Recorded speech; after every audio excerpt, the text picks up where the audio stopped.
Kitchen મેજિકમાં આજે આપણે pizza bytes બનાવી હતી અને આ પિઝા બાઇટ્સની સાથે પ્રોટીન પણ એમાં એડ હતું, એટલે પ્રોટીન પિઝા બાઇટ્સ બનાવેલા હતા કે જેમાં આપણે મગનો ઉપયોગ કર્યો હતો.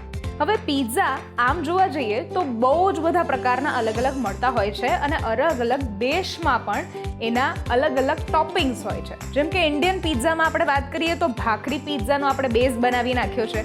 એવી રીતે ઘણા બધા અલગ અલગ દેશમાં પોતાના અલગ અલગ બેઝ અને સાથેનું ટોપિંગ્સ હોય છે. પણ ખાસ જો વાત કરીએ તો ઓક્ટોબર મહિનો જે છે એ પિઝા મંથ તરીકે ઓળખવામાં આવે છે. જી હા, પિઝા એટલા બધા દરેક દેશમાં એટલા વાયરલ છે, એટલા પસંદીદાર છે કે બધી જ જગ્યા પર એને ઉપયોગમાં લેવામાં પણ આવે છે અને ખાવામાં પણ આવે છે. સાથે એમાં જે ચીઝ આપણે એડ કરીએ છીએ એ ચીઝના પણ બહુ જ બધા પ્રકાર હોય છે, જેમ કે મોઝરેલા ચીઝ છે કે પ્રોસેસ્ડ ચીઝ છે.